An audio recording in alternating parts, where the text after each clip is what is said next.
Baik, semangat pagi semua. Shalom. Ya, suatu kehormatan untuk saya bisa berdiri di tempat ini. Thank you. Terima kasih untuk Pastor Yaya yang telah mempercayakan pelayanan ini untuk firman Tuhan. Bapak Ibu Saudara, seperti Pastor Yaya bagikan bahwa firman Tuhan hari ini berjudul mengikuti Yesus. Tapi ada syarat dan ketentuan yang berlaku. Ya. Mari kita baca firman Tuhan dalam Matius 16 ayat 24 sampai 27. Dan untuk menghormati firman Tuhan, mari saya mengundang kita bangkit berdiri. Kita baca firman Tuhan. Firman Tuhan katakan iman timbul dari pendengaran akan firman Kristus. Amin. Mari kita baca bersama-sama Matius 16 ayat 24 sampai 27. 1, 2, 3. Lalu Yesus berkata kepada murid-muridnya, tiap orang yang mau mengikuti aku, ia harus menyangkal dirinya, memikul salibnya, dan mengikuti aku. Karena barang siapa mau menyelamatkan nyawanya, ia akan kehilangan nyawanya. Tetapi barang siapa kehilangan nyawanya karena aku, ia akan memperolehnya. Apa gunanya seorang dapat diberikannya sebagai... Ya. Mari kita berdoa Bapak Ibu Saudara. Tuhan, terima kasih untuk hari ini. Kami mengucap syukur untuk hari ini Tuhan. Biar Engkau yang membuka pikiran kami dan kiranya Engkau yang membuat kami mengerti akan kebenaran firman-Mu dan kiranya Roh Kudus memberikan kami kekuatan untuk kami menjadi pelaku firman Engkau. Bapak, Roh Kudus menguasai tempat ini. Kami percaya Tuhan, ini waktunya Engkau berbicara. Urapi setiap kami, di dalam nama Yesus kami berdoa. Amin. Baik, silakan duduk Bapak Ibu Saudara. Terima kasih. Bapak Ibu Saudara, mungkin saudara punya pengalaman ya. Suatu saat ada orang yang menghubungi saudara dan saudara dihubungi karena saudara dikatakan mendapatkan voucher hadiah. Bahkan voucher hadiahnya itu jutaan rupiah, saudara. Ya, pernah mungkin ibu-ibu senang sekali. Selamat Bapak, selamat Ibu. Ibu mendapatkan voucher hadiah yang besar. Seperti yang di belakang ini. Ya, setelah berapa lama dijelaskan, tetapi saudara tahu bahwa ternyata ada syarat dan ketentuannya yang berlaku untuk saudara mendapatkan voucher tersebut. Yang tadinya senang, yang tadinya merasa, oh saya sangat beruntung, tiba-tiba merasa kecewa. Kenapa saudara? Karena syarat dan ketentuannya itu lebih besar, lebih bernilai dibandingkan voucher hadiah yang saudara dapatkan. Saudara merasa tertipu. Atau juga ada respon saudara, saya tetap mengambil voucher tersebut. Kenapa saudara? Karena voucher atau hadiah itu lebih berharga, lebih bernilai, lebih pantas untuk saudara dapatkan dibandingkan syarat dan ketentuan yang berlaku. Amin. Saudara, tadi saat kita baca firman Tuhan dari Matius 16 ayat 24 sampai 25 tadi yang kita bacakan. Saudara, kita tahu bahwa untuk mengikuti Yesus itu ada syarat dan ketentuannya. Yang berbicara ini bukan murid-muridnya tetapi Yesus sendiri. Dan Yesus berbicara itu tidak seperti biasanya kita dapatkan voucher hadiah yang SKB-nya, syarat dan ketentuan berlaku itu belakangan atau dibuat secara sembunyi saudara. Ya, seperti tadi vouchernya ada tulisan SKB aja. Nggak taunya syarat dan ketentuan berlaku. Yesus berbicara secara jelas. Yesus berbicara dari awal. Kenapa? Kalau kita baca dari firman Tuhan tadi, Yesus berbicara untuk mengikuti Dia. Setelah murid-muridnya tahu bahwa Yesus adalah Mesias, anak Allah yang hidup. Setelah murid-muridnya tahu bahwa Yesus adalah Mesias, anak Allah yang hidup, kalau sudah baca ayat sebelumnya, barulah Yesus mengatakan kalau kamu mengikuti aku, ada syarat dan ketentuan yang berlaku. Amin. Yesus bukanlah bicara belakangan syaratnya. Tuhan Yesus tidak mengatakan mungkin nanti Petrus. Tidak, Yesus berbicara tentang syarat dan ketentuannya untuk mengikuti Dia itu dari awal. Amin. Dengan tegas Dia mengatakan, kalau engkau mengikuti aku, ini syarat dan ketentuannya. Amin. Kenapa saudara?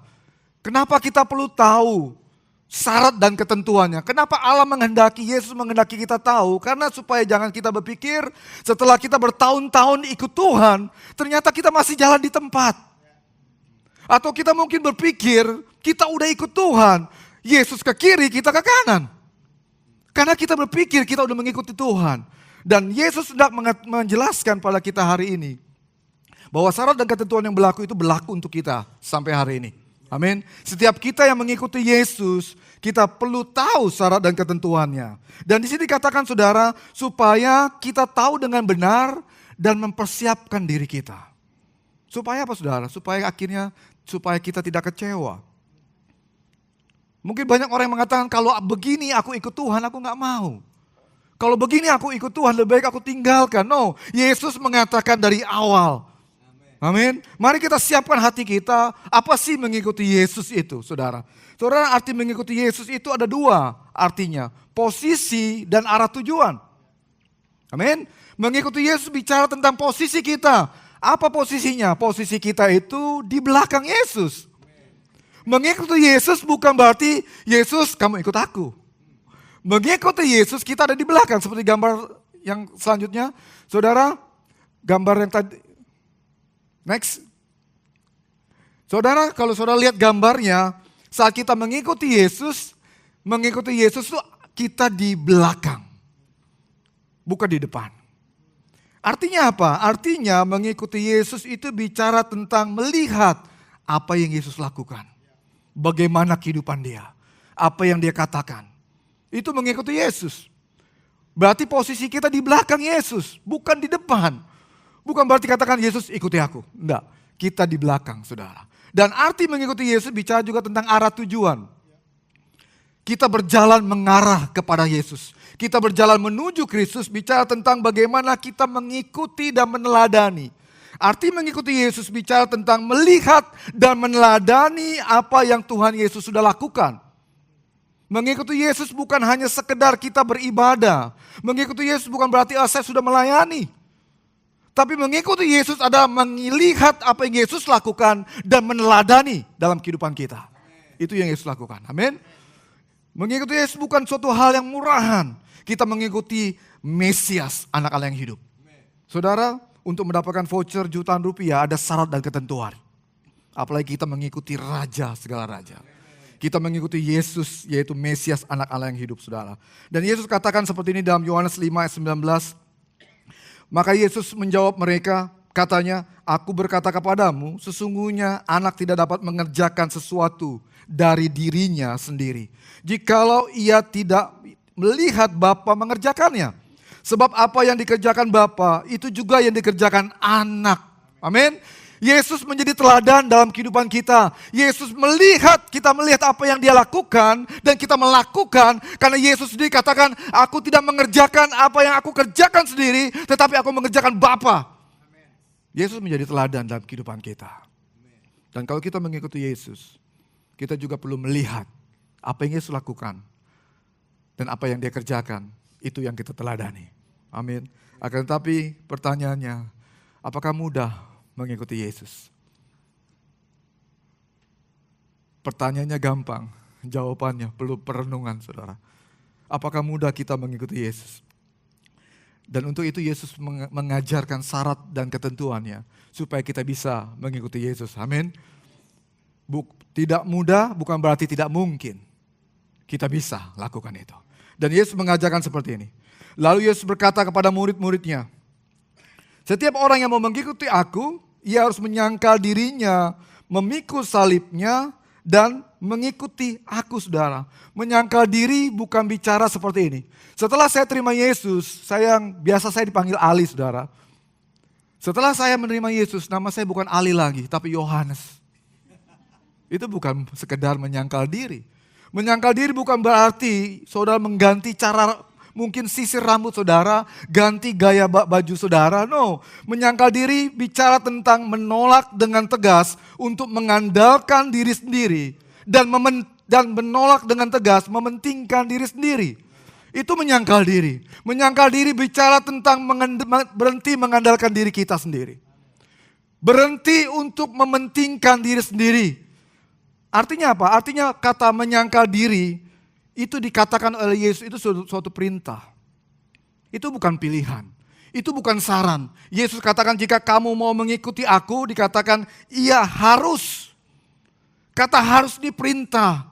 Kata ini suatu hal yang harus dilakukan, yang keluar dari keputusan yang tegas, kesadaran dari hati kita untuk mengikuti dia, untuk berhenti mengandalkan diri kita, untuk berhenti mementingkan diri kita, dan mulai mengandalkan Tuhan.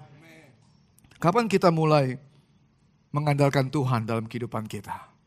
Saudara, saat kita belajar mengambil keputusan menerima Yesus sebagai Tuhan dan Juru Selamat pribadi, saat saudara bertobat, itulah awal, itu turning point saudara.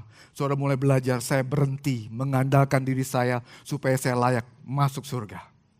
Saya berhenti mengandalkan kekuatan saya berhenti mengandalkan perbuatan baik saya. Untuk apa? Untuk saya layak di hadapan Tuhan. Tetapi saat kita berhenti mengandalkan kita dan mulai percaya apa yang Yesus lakukan di kayu salib, itu artinya kita mulai belajar mengandalkan Yesus di dalam kehidupan kita. Amin. Menyangkal diri bicara tentang menolak dengan tegas mengandalkan diri kita. Menolak dengan tegas mementingkan diri kita. Saat kita di dalam Tuhan, saat kita mengikuti Yesus, mungkin ada pergumulan dalam kehidupan pribadi kita. Ya, pasti kesulitan, permasalahan kita hadapi. Apalagi kalau kita belajar hidup sungguh-sungguh dalam Tuhan. Dan mungkin kita juga mengalami situasi keadaan yang tidak baik dalam hubungan kita. Hubungan dengan keluarga kita. Hubungan dengan pasangan kita. Mungkin kita mengalami keuangan saat ini. Masalah keuangan. Pekerjaan dan bisnis. Saat kita belajar mengikuti Tuhan. Tuhan katakan berhenti mengandalkan dirimu sendiri. Berhenti untuk mementingkan diri sendiri. Mulai apa? Mulai cari Tuhan saudara. Orang yang mengandalkan diri adalah orang yang berdoa. Orang yang mengutamakan, mencari Tuhan terlebih dahulu. Menantikan jawaban dari Tuhan. Menantikan tuntunan dari Tuhan. Bukan malah, Tuhan untuk keselamatan saya mengandalkan Engkau. Tapi dalam bisnis, Tuhan biar aku mengandalkan kemampuanku, pengalamanku, keahlianku. Tetapi kalau kita mau sungguh-sungguh mengikuti Tuhan, berhenti mengandalkan kekuatan kita sendiri. Amin. Mulai mengandalkan Tuhan. Mulai apa yang kita lakukan, apakah itu kehendak Tuhan atau karena kehendak kita sendiri. Mungkin ada dari saudara yang mengalami yang sama seperti saya. Saya pernah mengalami kekhawatiran tentang anak-anak saya. Bagaimana mereka besarnya. Saya takut mengalami situasi yang tidak baik untuk anak saya. Tetapi saat Tuhan tegur saya, gak bisa dengan kekuatanmu, apa yang kami punya, apa yang kamu miliki untuk menjaga anakmu. Tapi serahkan kepadaku. Mungkin saat ini kita berusaha bekerja, berbisnis supaya apa yang kita punya untuk bisa menjaga anak-anak kita. Tapi satu hal, saat kita mulai mengikuti Tuhan, andalkan Tuhan melebihi apa yang kita punya, apa yang kita miliki. Amin. Mengikuti Yesus bicara tentang bagaimana kita menyangkal diri, bicara berhenti mengandalkan diri kita. Berhenti mementingkan diri kita sendiri dan mulai mengandalkan Tuhan. Amin. Ada seorang pemuda saudara yang datang kepada saya dan dia akan diwawancarai oleh GM sebuah hotel di Kuta dan saat itu dia sedang bimbang dan khawatir. Kenapa saudara? Dia meng-apply, dia melamar kerja dan wawancara dengan GM itu yang terakhir. Tetapi dia sangat takut. Kenapa? Karena dia berbicara menjanjikan suatu hal yang tidak benar.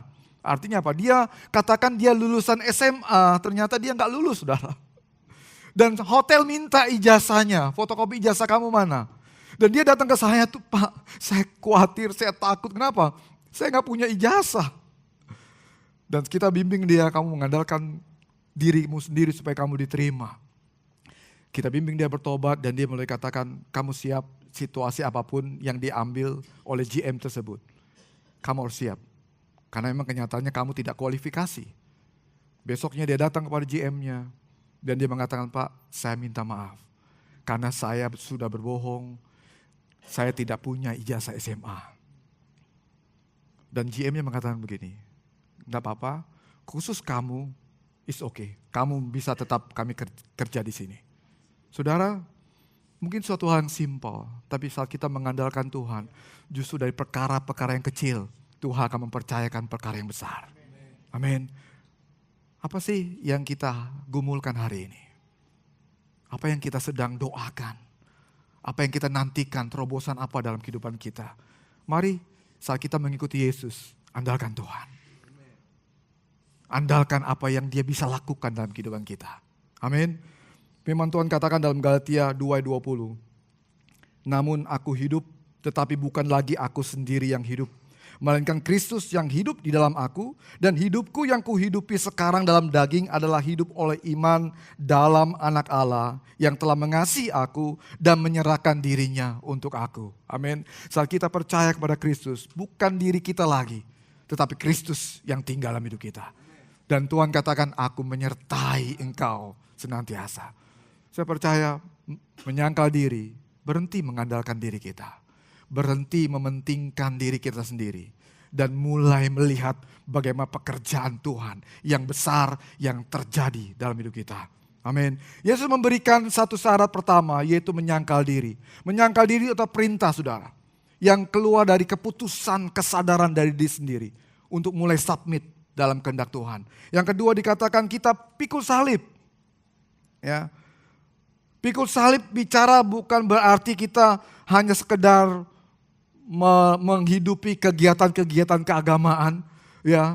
Pikul salib bicara tentang tanggung jawab dan siap menderita untuk memikul tanggung jawab itu. Firman Tuhan katakan seperti ini, saudara, dalam 2 Korintus 5 ayat 18-20. Dan semuanya ini dari Allah yang dengan perantara Kristus telah mendamaikan kita dengan dirinya, dan yang telah mempercayakan pelayanan pendamaian itu kepada kami. Sebab Allah mendamaikan dunia dengan dirinya oleh Kristus dengan tidak memperhitungkan pelanggaran mereka. Ia telah mempercayakan berita pendamaian itu kepada kami. Jadi kami ini adalah utusan-utusan Kristus. Seakan-akan Allah menasihati kamu dengan perantaran kami. Dalam nama Kristus kami meminta kepadamu, berilah dirimu didamaikan dengan Allah. Yang kedua, bagaimana kita mengikuti Yesus, ada tanggung jawab yang baru. Pikul salib. Pikul salib ini bukan pilihan.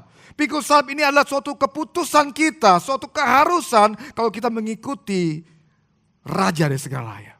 Amin. Dan Yesus bukan hanya mengatakan kalau kamu ikut aku pikul salib. Dan Yesus tidak menjadi contoh. Firman Tuhan katakan dalam 2 Korintus tadi, Yesus mengambil tanggung jawab untuk menjadi pelayan pendamaian sehingga kita ada di sini karena kematian Dia.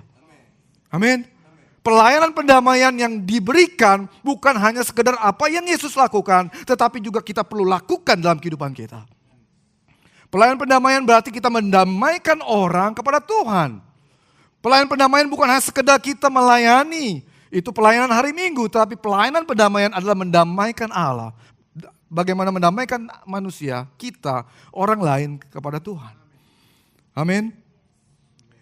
Siapa orang yang kita perlu damaikan dengan Tuhan? Waktu saya bertobat tahun 95, saudara, saya ingat seorang pribadi, yaitu bapak saya.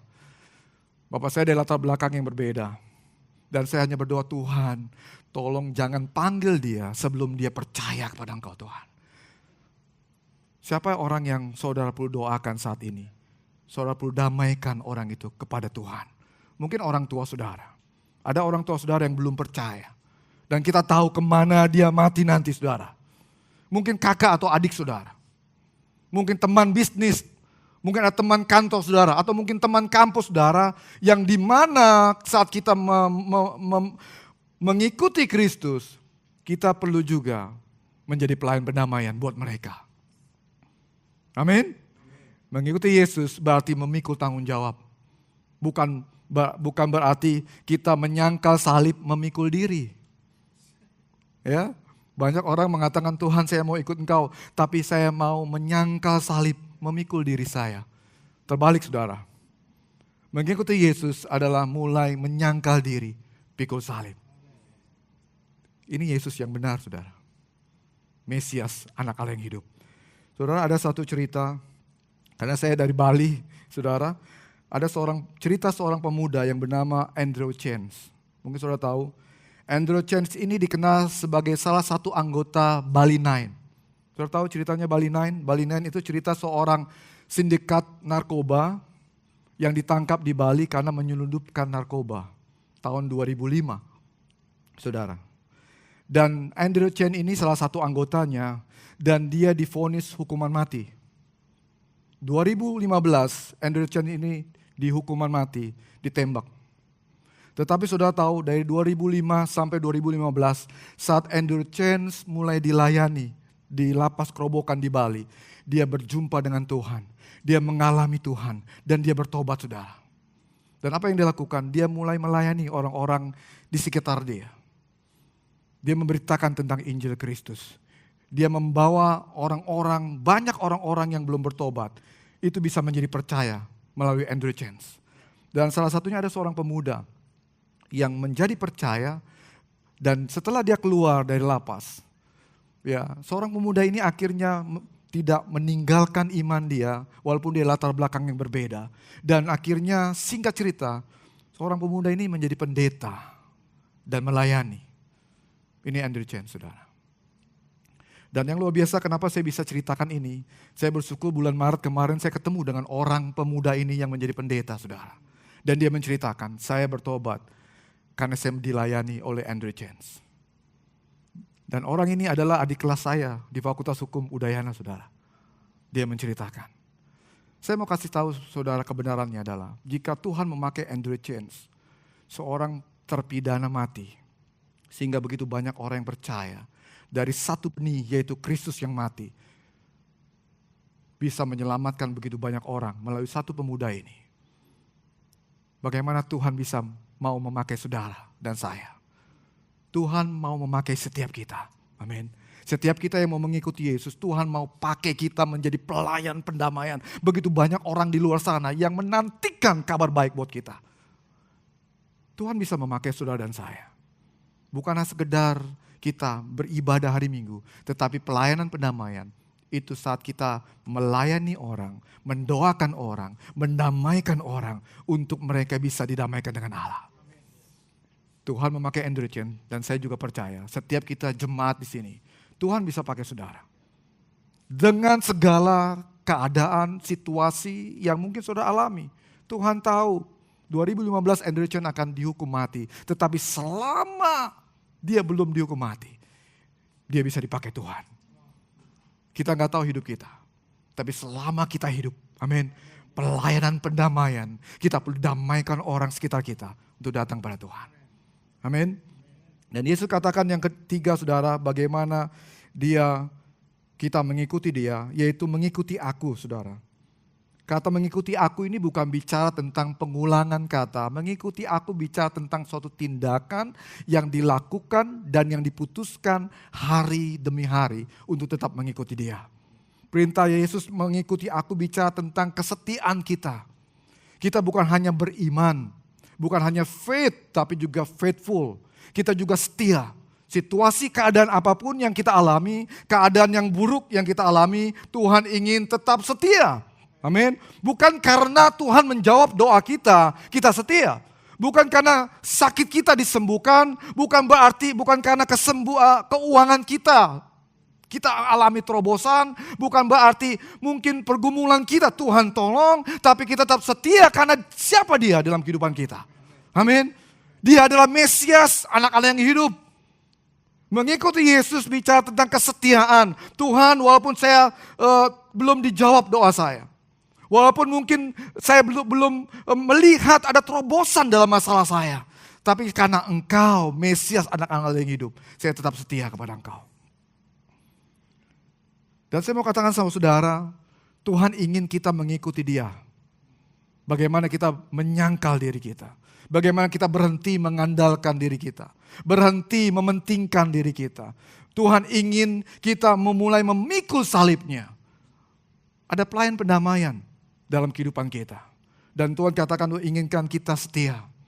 Untuk kita bisa menghidupi kehidupan yang mengikuti Yesus, saudara, saya mau katakan kehidupan mengikuti Yesus tidak bisa seorang diri. Keputusan untuk menjadi pengikut Kristus itu keputusan pribadi, saudara. Untuk kita menerima Yesus, di Roma 10:9-10 katakan, sebab jika kamu mengaku dengan mulutmu dan percaya dalam hatimu, itu mulai mengikuti Yesus. Tetapi untuk menghidupi kita mengikuti Yesus, kita perlu orang lain. Iman kita untuk kita mulai mengikuti, tapi berjalan dengan Kristus, kita perlu orang lain, saudara. Saudara, kita tahu murid-murid Yesus dimuridkan. Rasul-rasul dimuridkan. Kita tahu Paulus pun, dia butuh orang lain, saudara. Amin. Dan untuk kita belajar, saya mau mengikuti Yesus. Saya mau belajar tidak mengandalkan diri saya. Saya mau belajar tidak mementingkan diri saya. Saya mau belajar menjadi pelayan pendamaian. Saya mau belajar setia. Saudara, satu hal tipsnya. Mari beri hidup diri kita untuk mulai dibimbing oleh orang lain. Kami menghargai Bapak Ibu Saudara yang mau menjadi pemimpin life group. Saudara mulai belajar membimbing orang lain. Itu suatu hal yang luar biasa. Dan bagi saudara yang sudah dibimbing, ada orang-orang yang dimana sudah memberi hidup saudara untuk dibimbing. Saya menghargai saudara, teruskan. Tapi bagi saudara ada yang belum. Mungkin ada saudara yang saya belum dibimbing oleh orang lain. Tetapi saya mau mengikuti Yesus hari ini. Saya mau katakan, beri diri saudara bisa datang kepada kami di tempat ini, ya, atau kepada life group yang saudara kenal. Untuk apa? Saya mulai memberi diri untuk dimuridkan. Saya mulai memberi diri untuk dibimbing, untuk mengikuti Yesus. Karena saya tahu saya nggak bisa sendiri. Saudara, kita nggak bisa sendiri. Mengikuti Yesus bicara tentang bagaimana kita memberi diri kita, dibimbing oleh orang lain, untuk tetap setia mengikuti Dia. Kenapa saudara? Karena mengikuti Yesus berarti kita meneladani apa yang Yesus lakukan, yaitu menjadi pelayan pendamaian yang tidak mengandalkan diri sendiri dan tidak mementingkan diri sendiri, melainkan rela menderita dan setia kepadanya sepanjang hidup kita. Amin saudara. Saya percaya hari ini akan mengubah kehidupan kita saat kita belajar mengikuti Yesus adalah bagaimana kita belajar melakukan apa yang Tuhan inginkan dalam kehidupan kita. Amin. Berikan sorakan buat Tuhan kita. Haleluya.